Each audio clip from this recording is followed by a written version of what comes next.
Airbnb is a lot of real work. life. What's up, Flourishing fam? Welcome back to my channel. Welcome to Flourish with Delores, where flourishing is about progress and not perfection, honey. And in today's video, I have my sweet husband here, Charles, and we are going to be breaking down step by step on how we got started on our Airbnb journey, closing on our second home at the age of 32 and 31. And so we want to break it down for y'all in case you are doing research and looking into trying yourself.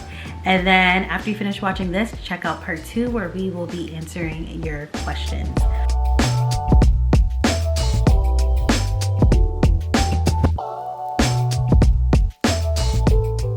So the first step that we took was identifying whether we wanted to do a rental arbitrage or home ownership. And actually, even before that, it was figuring out our why. So I really wanted to do Airbnb, and Charles has talked about it too, but it just wasn't like not now type of thing. Like down the line. We thought about like Vermont or just something like in the future that we would do. And so I think step 1 would be figuring out your why. And if you are with your partner, you both need to be on the same page, because if one person really wants to do it but the other person really doesn't, then that's going to really cause difficulty. So with us figuring out our why, this also kind of goes into rental arbitrage versus ownership. Rental arbitrage, which hopefully I'm saying it correctly, is when you don't purchase the home, you find a homeowner who's already owning the home in the area that you want to do Airbnb, and you negotiate renting their home in exchange for running it as an Airbnb, and then you give them a cut. This helps with you not having a lot of upfront costs because you don't own the home, but it seems like it takes like a lot of negotiating with like reaching out to different people. Yeah. The only other thing I will say with that with arbitrage is that like you have to be sure that like, because a lot of people do it with like apartments and stuff as well, so you need to be sure that like you need to clear it with the owner or whoever you're renting your place from. Because sometimes they don't allow it. In some particular states they may have certain rules against it, so you have to be very clear if that's allowed before you start getting into it. But I think it's a good option if you want to get involved in it, but let's say you don't have like, you know, a ton of money to get in terms of a down payment, because it's like you're making money without actually owning property and taking on the responsibility, but you kind of have to hustle. Yeah, especially for starting up, because you're trying to find a homeowner who would be okay with having different people in their home every day. Although you're more so responsible because you're the renter, they're still now allowing people, you know, into their home every day that they didn't plan for. So that seemed to be like too much of a hustle. I mean, it's all, first of all, disclaimer, Airbnb is a lot of work. That's a lot of regardless, it's a lot of work. For me, and I think it became us, our why became home ownership, which also takes a lot of groundwork, which we didn't really realize in the beginning. But for us, I think the major why for us is being higher income earners and getting taxed a lot. It really helps to own an additional property that you can run as a business. And we'll see how much it really works. You know, well, we won't see it in this year tax as much, but we'll see it in next year tax. So we'll have to do like a follow-up. But that became our why of like, you know what? It would be helpful for us to own another property, own another / business that would take that would alleviate some, you know, tax burden on us, but then also help us with growing our like wealth for our future, for our children. Generational wealth, thank you. So that became our why. So first identify your why, because y'all, you're gonna be working. This is not easy, so you definitely need a why. So ours is generational wealth and tax breaks, God willing. The second step was we began saving money. So we started maybe saving money for this maybe a year and a half out.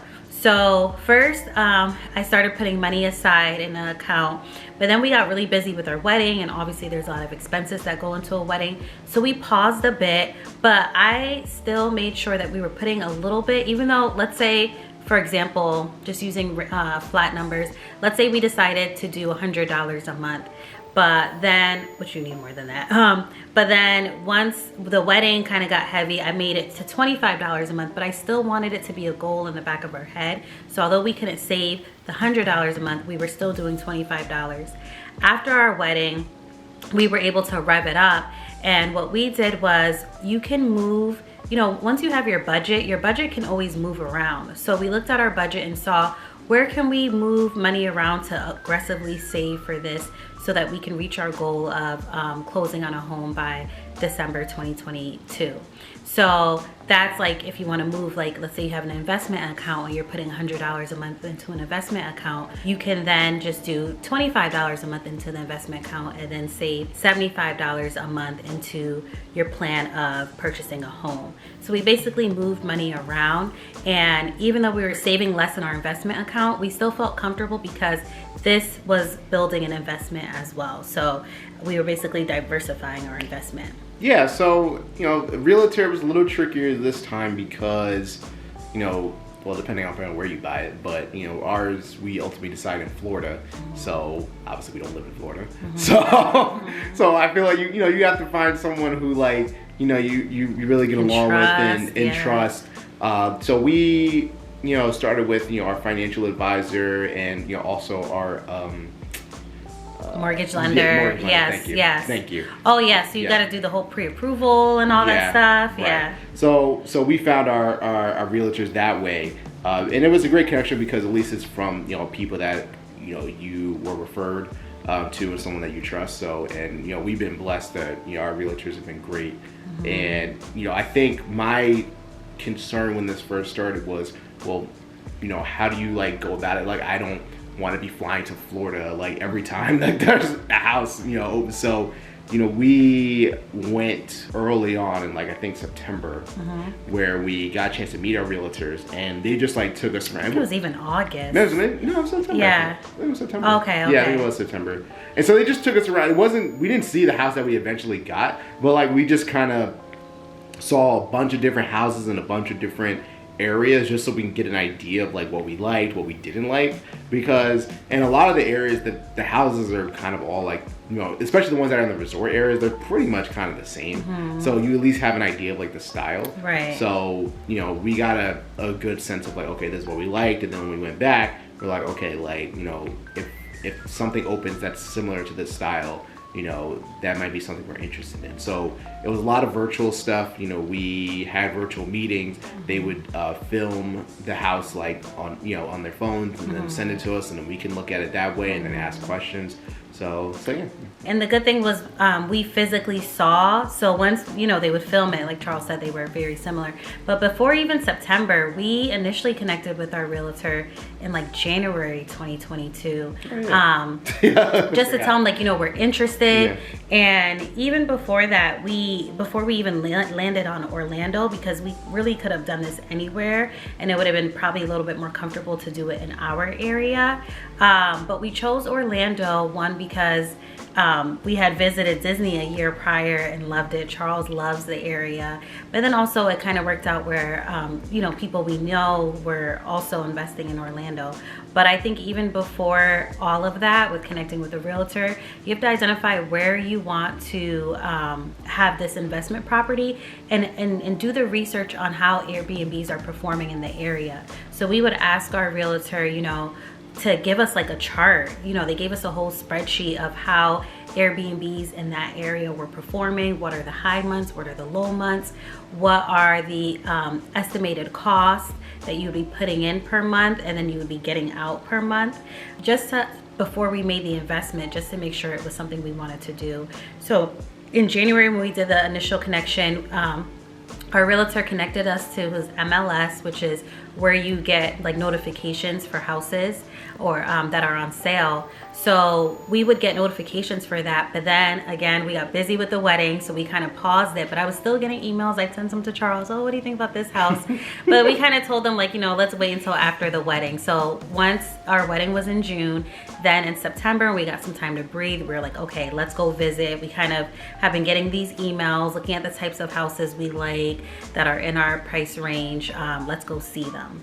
So after we, you know, did our visit and continue to see houses we liked, we placed our first offer. Do you remember the first offer? I do. The house was really nice. Really? I don't remember that. I remember putting an offer. I don't remember what the house looked like. So it was the house, the Santa Fe house. So it's in our same community now, which is funny. So really, if the house was really nice, our house was really nice.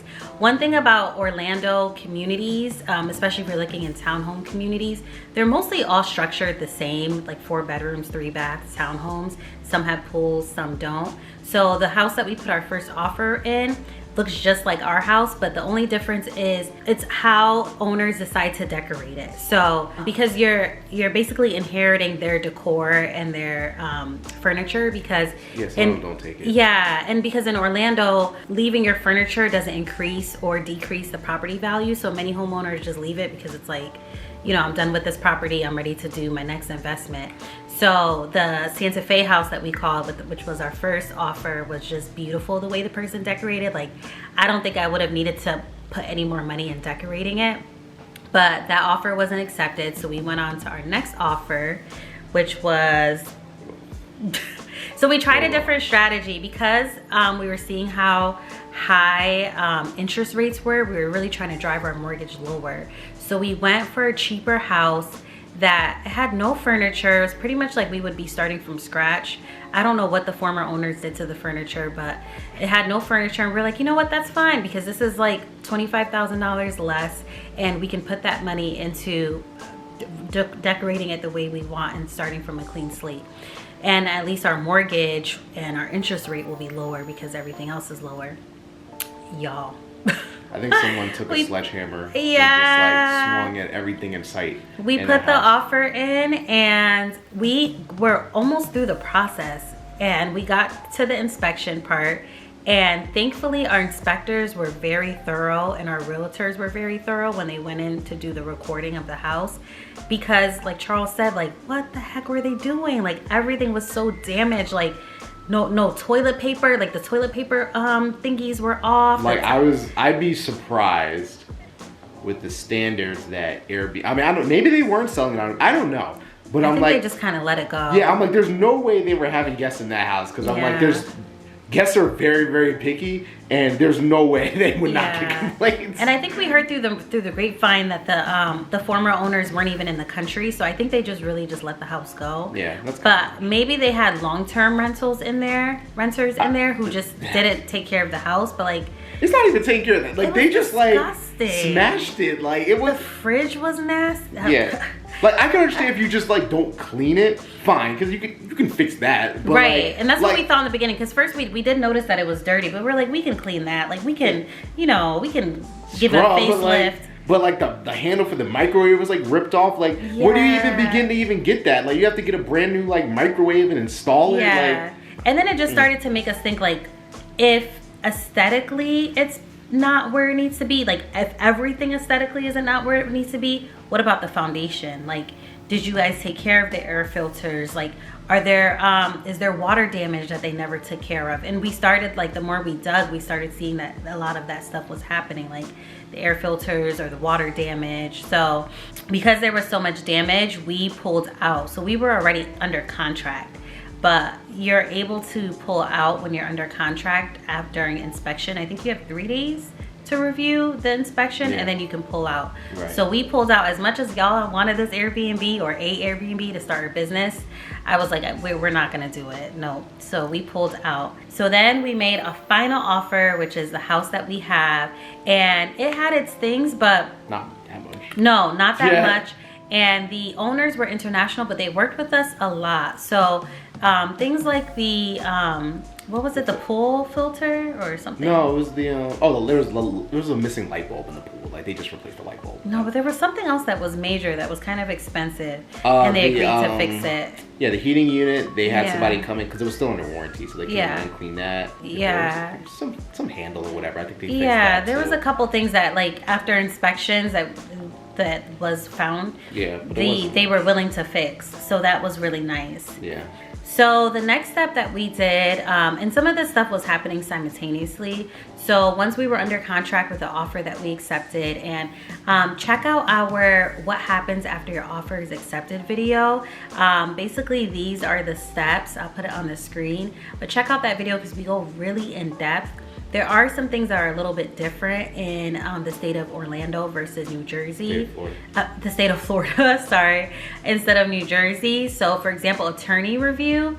I don't remember if we had an attorney review for Orlando. We don't, because there are no attorneys. However, for sure, there's no attorneys. So yeah, that's your realtors basically act as your attorneys. They're helping you review contracts. They're going back and forth negotiating with the other realtor and the owner. So there's no attorney in Orlando. So that was like a huge major difference between Orlando and Florida and New Jersey. Oh, sorry, Florida and New Jersey. Pregnancy brain. I probably would have said that even if I wasn't pregnant. Yeah.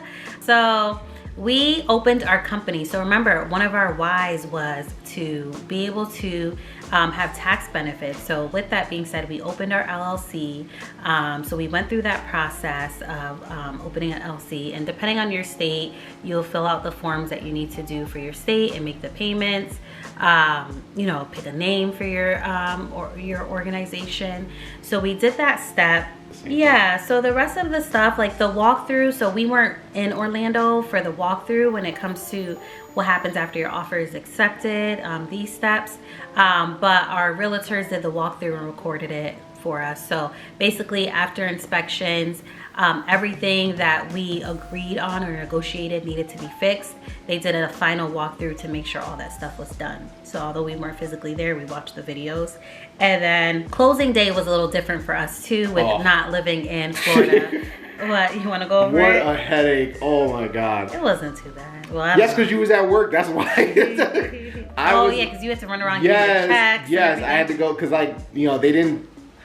I don't know what happened, but all I know is I didn't know how much the final amount we needed, and then I didn't get that till like late, and then I had to go run to the bank because you have to like wire the money. Because normally, if it was like a one-on-one thing, you could just like bring like, I don't know, like I guess like a cashier's check or something. Yeah. But like, you gotta wire it, so you gotta go to the bank. And it has to be all done before whatever your closing time is. Right, because otherwise it'll just carry on to the next day. And I think I had work the next day, so I'm like, okay. It was, that was stressful. Yeah, so that was, and then you have to have, because like normally, again, if you were in state, you would typically, I don't know how to work in Florida, but you would sign the stuff at somebody's office. But because we weren't there, you have to have a, was it a notary or something? Yeah. Yeah, you had to have a note. So we had to have a notary come to the house. And it's convenient. I guess that's nice for the house. Yeah. But still, we had to plan that. They had to come and have us sign all the stuff. So. But even with the notary, you had to have a witness, which we weren't told ahead of time. Jesus. There were just a lot of things this time that we weren't told until very last minute. Oh, and which the witness pushed back our date. Yeah. Oh, and I forgot. The witness can't be someone that has your last name. Yeah. So first we had a witness who has our last name. Yeah. So we had to get another. It was just. Closing day was a headache. Other than the convenience of sitting in our dining room and filling out all the paperwork, and the woman was very nice. Other than that, this process has not been easy. And I think a lot of times, like on social media, people who have like Airbnbs are like, oh, my Airbnb, like I'm making millions or whatever. Like they just make it look so easy, and it's a lot of work. It took a lot of prayer, a lot of patience, even with us, business meetings that we had to have, which took up like a lot of our time. It's a lot of work. It's heavy lifting, and then it's very expensive up front because you're paying for your down payment for your mortgage, you're paying closing costs, you're paying, to set up your home, the decor, all of that stuff. We'll get a little bit more into all of the things that, you have to do to set up the home, but it is definitely not easy at all. So we just I know for me, when another one of my whys was to be able to inspire other people to go after generational wealth options that they may have and start building to inspire other young people. And so I always told God, like, if this works out for us, like I want to share our journey and our story so other people can have it too. So you definitely can have it too, but it is a huge sacrifice, and you don't see the reward right away like people make it seem, because we're still waiting for like our big rewards. So to be fully transparent. I think it depends upon the time you get it, where you get it. Like if we had gotten the house, if we got lucky and we got the house in like 2020 when the interest rates were like and the mortgage is like was low. Super low. Yeah. We'd probably be seeing profit sooner. Right. But then again, like it may not have made sense to get it in 2020 because no one was traveling, so you wouldn't make money That's the anyway. thing. There's always a pro and con. There's always a pro and con. Yeah. That's such a good point, babe. Right. So it depends on the area too. Like if you get somewhere where it's cheaper housing, but then no one goes, then yeah. Yeah. And that's another thing that we've been learning too. Now we're kind of talking lessons learned a little bit. But Orlando, especially when we did the research, it was buzzing. But a lot of people around this time are realizing it's buzzing. And Orlando is building a lot of townhomes that are similar to ours because a lot of people are traveling, now that they're back to traveling, going to Disney, going to Orlando. And, it's becoming a little bit saturated, or not saturated, but there's a lot of competition. Yeah, that's right. So we're not the only ones that has the Airbnb. So one of the things that we're also seeing is because we're the new kids on the block, we don't have like a lot of reviews yet. I think we're up to 3 or 4 now. Yeah. Whoop, whoop, whoop. Yeah. So we're not coming up at the top of the pages. So remember, if it's a lot of competition and you're not coming up at the top, then it's going to be slower to get bookings. So in order for us to get booked, we have to make our rates a lot lower than what our home is valued to get booked for. Like, for example, if there was another 4-bedroom, 3-bathroom house in our same community, they may be having theirs rented for like $300 a night, but we have to do $100 a night because we're the new kids on the block. So you're making a little bit less than you could because you're trying to build your business reputation. And that probably would be true if this was any other business. Like if you started a new restaurant, you have to give discounts and deals and like really think with your business hat, like how do I get people in the door so they can keep coming, and put the word out. So it probably applies to any business. You're gonna take some L's in the beginning. All right, y'all, so we're gonna pause here and tune into part 2 where we're gonna talk about, after we close on the home, how we set up our Airbnb, and we'll be answering your questions. So we will see y'all in part 2. If you have any questions, please definitely comment below and we'll do another answering your questions video. Thank you so much for watching. Hit the thumbs up so this could keep getting pushed out to other people, and we will see y'all on the next one. Peace. See ya.